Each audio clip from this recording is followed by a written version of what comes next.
If you're an artist, why would you want to be a mathematician? If you're a mathematician, why would you want to do something that doesn't use those skills? So, and then find a calling that you feel off the charts passionate about, that's grounded in your fundamental beliefs and values, Mhm. that you somehow will believe will make the world a better place. Mm. It's tough in business or any endeavor to be successful, but if you believe the world needs this and it's grounded in how you're wired and your fundamental beliefs and values, Mhm. it stands a much more chance of succeeding.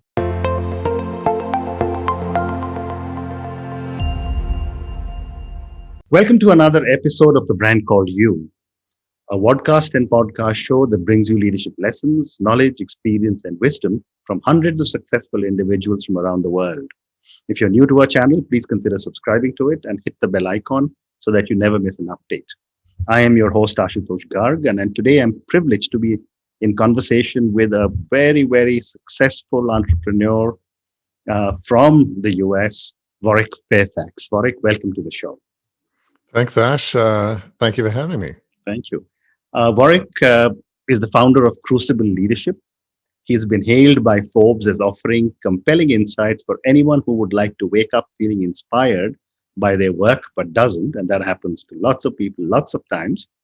He's from the Harvard Business School. He's a certified coach, and he has his own podcast titled Beyond the Crucible.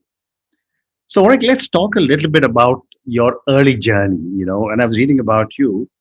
You had a multi-billion-dollar business as a fifth-generation family member, and you said that you lost the whole thing. Tell me about this journey.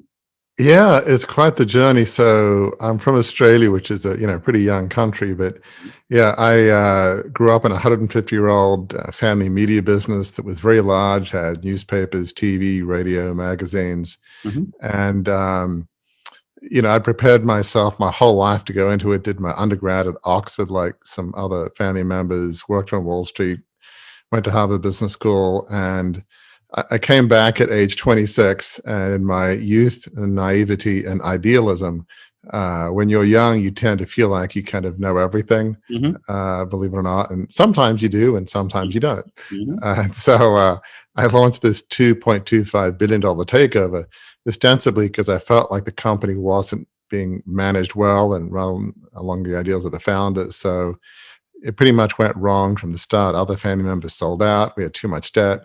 And 3 years later, when Australia got in a recession, the company went bankrupt. So Mhm. here I was trying to preserve the company, in a sense, bring it back to the ideals of the founder. And my youth, naivety, and frankly, stupidity, it kind of all went wrong. Mhm. So that is the short story. So it was pretty spectacular, I have to say. So tell me, from a feelings perspective, how did you feel, losing such a family jewel?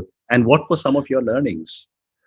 Well, I mean, obviously it felt terrible because family was important to me. I mean, not everybody's like this in Australia or the US, but for me, this whole family heritage, I felt it was my duty to go into the business, to preserve it, to, honor my parents. My dad had sort of another bit of a side tale, but he was removed by some other family members 11 years before. This takeover was launched in 87.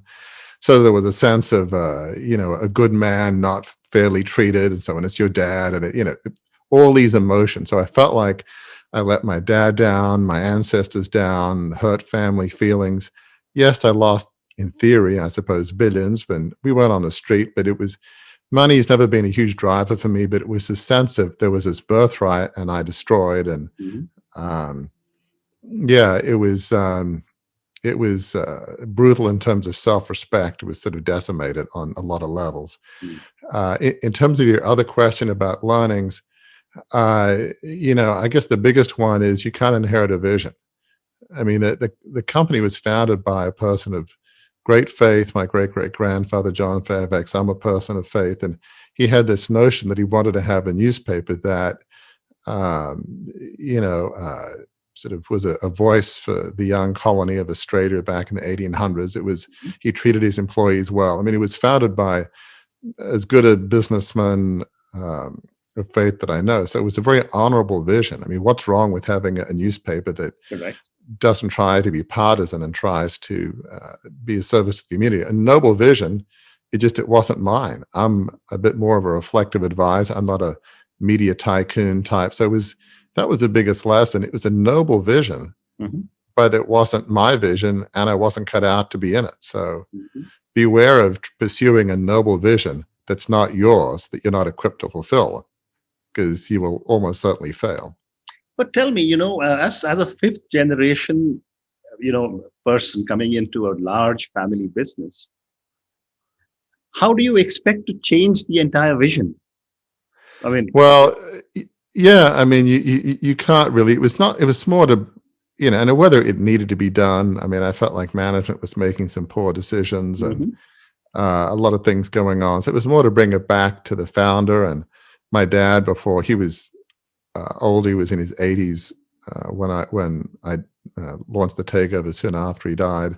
So it was more, he felt like it wasn't being run as well as it should have been, but it was more to restore the vision. But whether it needed to be restored is a whole nother thing. One can speculate. Maybe right, my analysis of the problem wasn't right, but yeah, it was, changing something like that when other people think it's fine. I mean, would have been almost impossible because everybody else is like, mm, well, I didn't get what you're saying, Warwick. The company's profitable and things are fine. And so, yeah, I mean, I understand. it was a hard ask. I understand.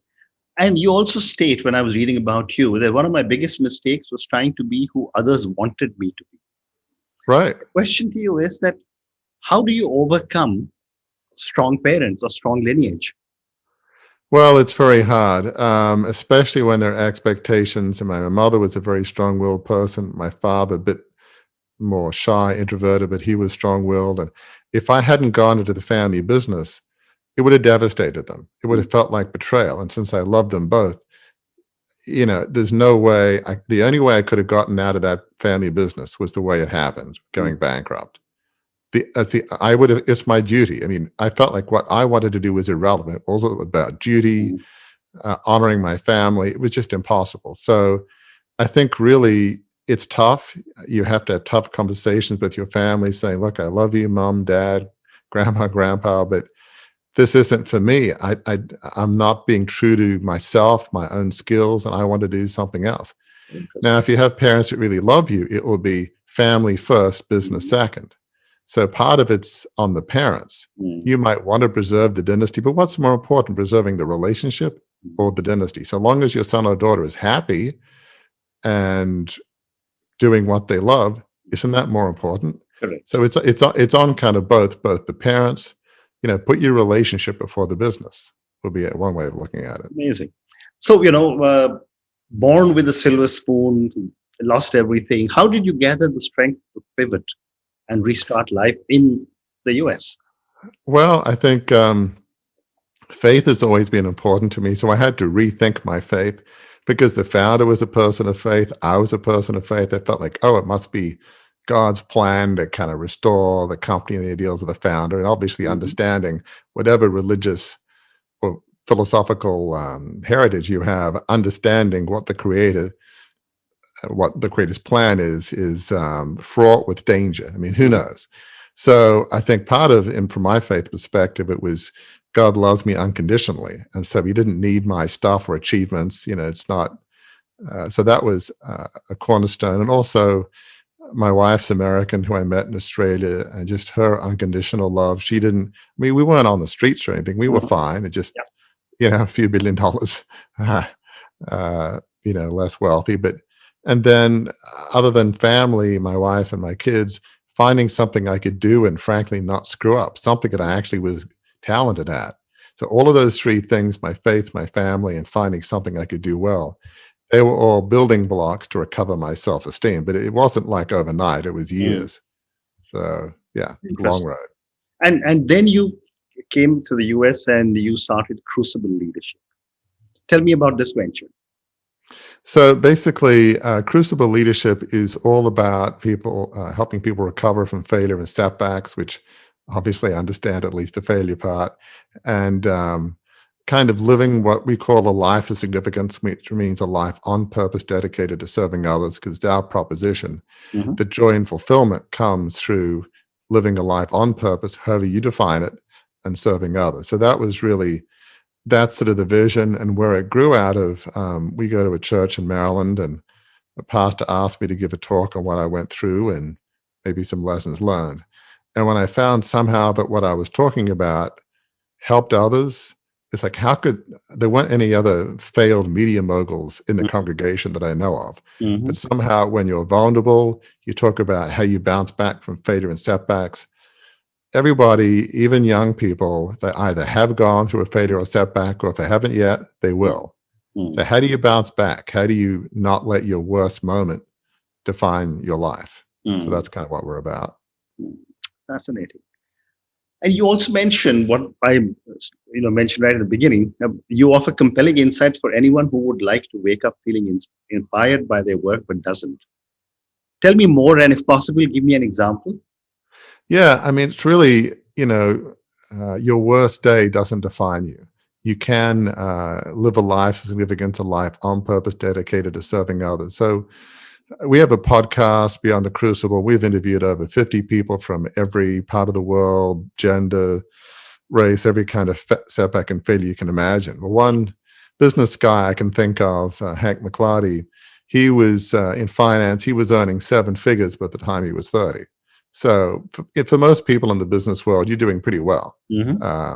But he drank what he calls the Hank Kool-Aid. In other words, he believed his own press. Mm-hmm. And he left a very successful finance business for a startup, and it failed the day that he left. Mm-hmm. He didn't do his research, because sometimes when you get all arrogant, you just forget stuff that's basic stuff in business. You do a research on a target company before you start joining them. So he ended up, his marriage broke up, and he ended up being in a small, fairly inexpensive hotel, using the breakfast of the hotel to keep free breakfast to keep himself going. Mm-hmm. And so kind of what he learned, he started a finance business that's doing well, but this time his core values are gratitude and humility. He really treasures and treats his employees well. And so his attitude to life is very, very different. It's less about him, more about serving his customers and his employees. So yeah, that's probably one example of Fascinating. Thinking of life differently. Fascinating. And then you also mentioned that one can turn a failure into a life of significance. Can you help me understand this with an anecdote or an example? Yeah, I mean, I think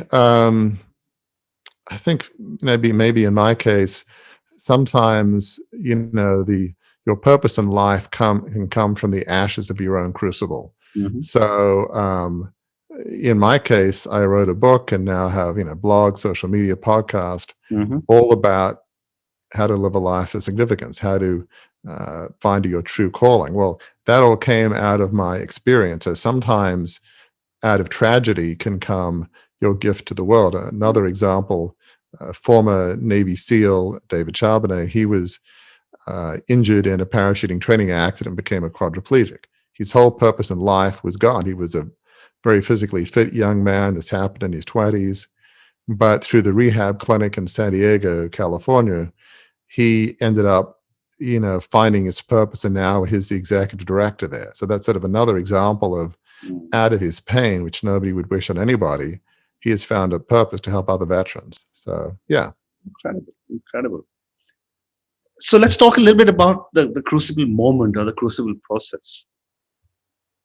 Well, basically, I think there's several steps. One is, you've got to accept what you went through. It can be a refining time. So when you go through a crucible, setback or failure, you can either hide under the covers and say, this was awful, it was unfair, like in the case of a tragic accident, or I lost this business, I'm an idiot, I don't want to see another human because they will look down on me and just walk the other side of the street. Mm-hmm. I'll be just this terrible person. And so you've got to learn the lessons from them. Many lessons that I learned. Obviously, I wasn't living in light of who I was designed. I didn't listen to other family members. I mean, it's a long list of lessons that I went through. So learn those lessons, and then figure out, okay, how am I wired?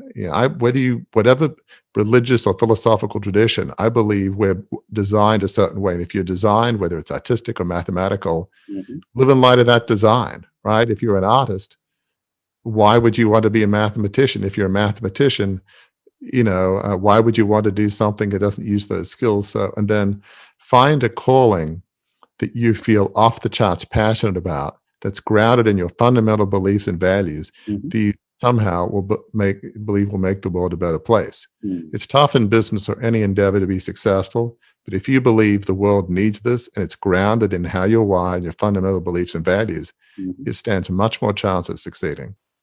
Incredible. So let's now move on and talk a little bit about your podcast, Beyond the Crucible. Tell me about the podcast and what are the kind of topics that you talk about. Yeah, I mean, we've had over 50 guests, as I mentioned, from every kind of failure and setback, from a business failure to abuse to paraplegia, Parkinson's disease, Mhm. every kind of challenge you can think of from every background, gender. But what unites all of these stories is the same, is that they refuse to let their worst moment define their lives. They're using their pain for a purpose.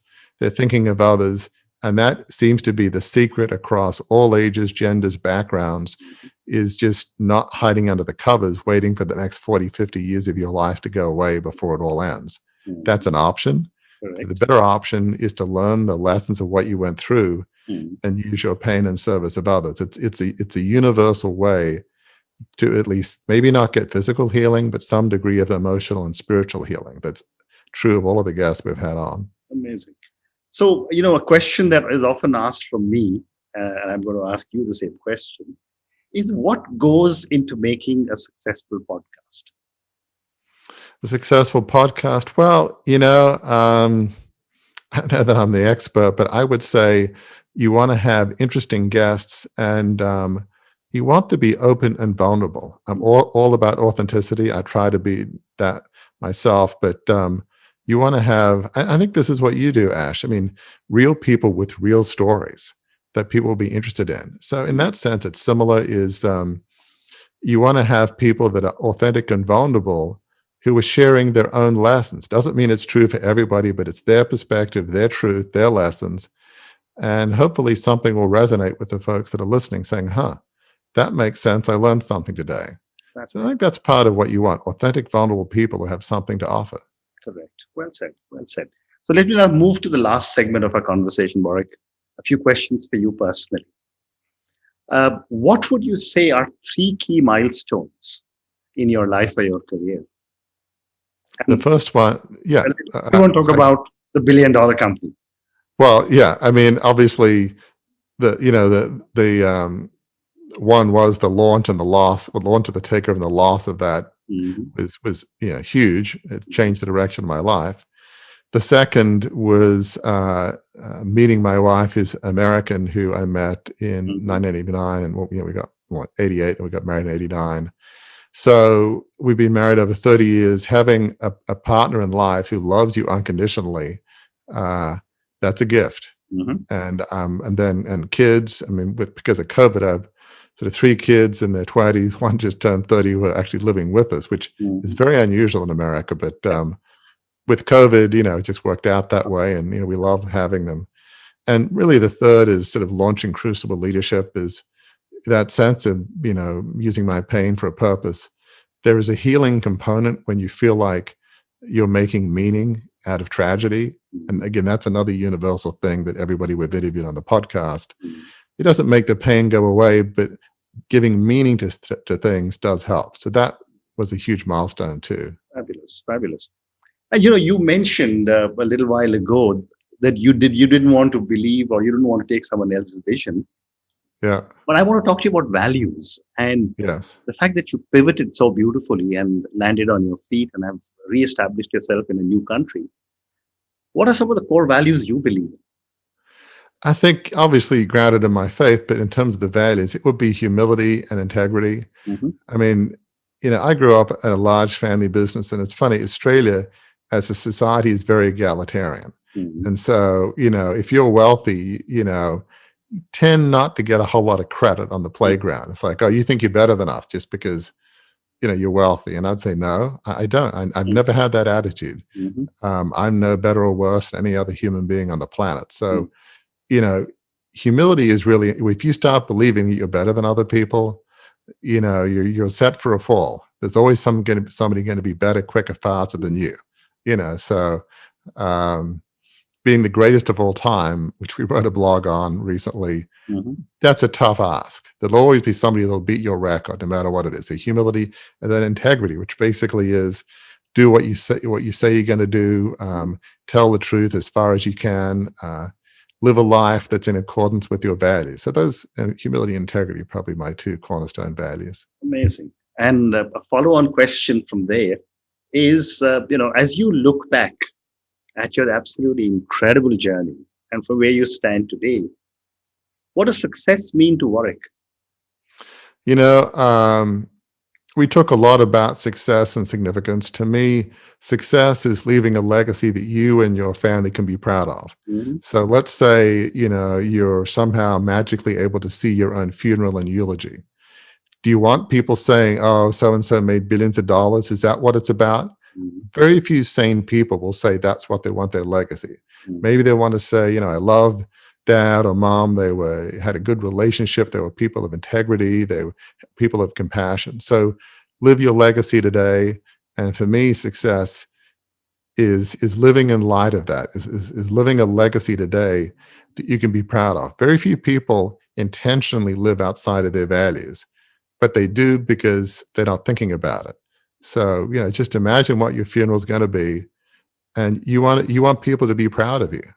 So what would that look like? This is such a fascinating, such an amazing answer. First time someone has told me that success is what's going to be written on your epitaph. So that's amazing. Thank you. That's amazing, quite an amazing answer. My next question to you, Warwick, is who or what inspires you? Well, probably not surprisingly, as a person of faith, and in my case, faith in Christ, it's really both sort of the model of Jesus, which not all Christians, I'd say, live in light of that. There's a quote that you're probably very familiar with by Gandhi that says, I love your Christ, I'm not sure about Christians, something to that effect. And I think I have to agree with that. It's and a lot of people don't always live their values or their faith, but that sort of inspiration of servant leadership, of humility, it's easier said than done, but it's good to have role models who, when the bar is off the charts high, but one can at least in a small way try to emulate whoever our role models are. So I think it's good to have a role model that Wonderful. Whether that's a faith one, somebody in business or life, somebody you want to emulate. It's helpful. Very nice. So I've got time for two more questions for you. My next question, and you just spoke of role models. So my question is, if you were a role model to millions of children who closely followed you and your life choices, what is the one thing you would change in yourself? I'm impatient, but probably more than that, I'm pretty hard on myself. I know that's an issue. If I make a mistake or do something that maybe could have been done better, I tend to be kind of unsparing on myself. So I think really we're going to make mistakes. The mistakes is not the issue. It's what do you do about it? If you're short with your wife or your husband or kids, apologize, which I do try and do. Which, anecdotally, I find apologizing to my kids is a whole nother level than apologizing to your wife or husband. But just don't be so hard on yourself. When you make a mistake, fix it.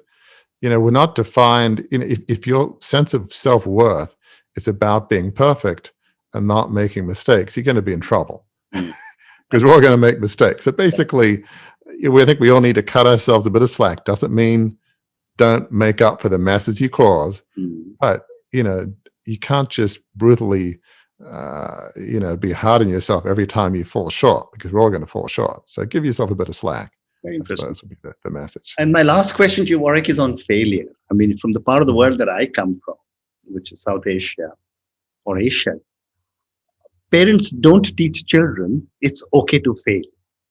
We're always taught be first in class, go to the head of the line, etc. And that manifests itself in our behavior patterns. Yet we fail. My question to you is, what have been some of your learnings from some of your mistakes? I think it's not wrong to tell your kids, work hard, be responsible, especially from wealthy families. Mhm. A lot of kids are not responsible. They drive fast cars, and incidentally, don't give your kid some fast car. That's always a mistake. Yes. If you're wealthy, make them earn it. But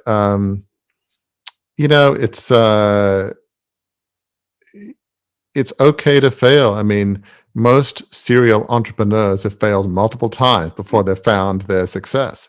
So if you're not willing to fail, then you're not willing to succeed. Mm. And so as parents, I mean, there's cataclysmic failures, there's levels of failures, but small wins, like in large businesses, often if they have a rising young person in their 20s and 30s, they give them some small little business unit. Mm. But if it fails, the company won't go under.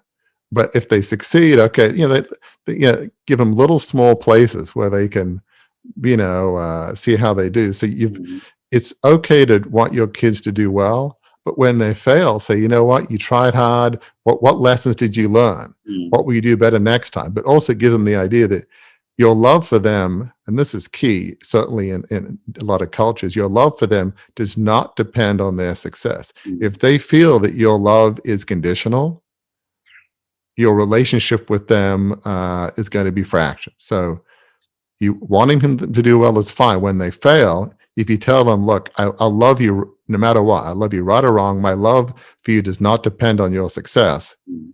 That's a huge thing that parents, I think, need to learn. You can do both. You can want your kids to do well and love them unconditionally. Both are possible.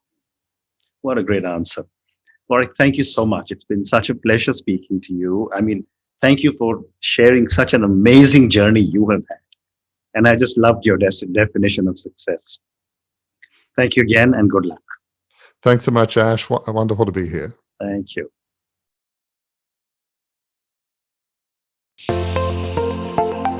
Thank you for listening to the Brand Called You videocast and podcast, a platform that brings you knowledge, experience, and wisdom of hundreds of successful individuals from around the world. Do visit our website www.tbcy.in to watch and listen to the stories of many more individuals. You can also follow us on YouTube, Facebook, Instagram, and Twitter. Just search for the Brand Called You.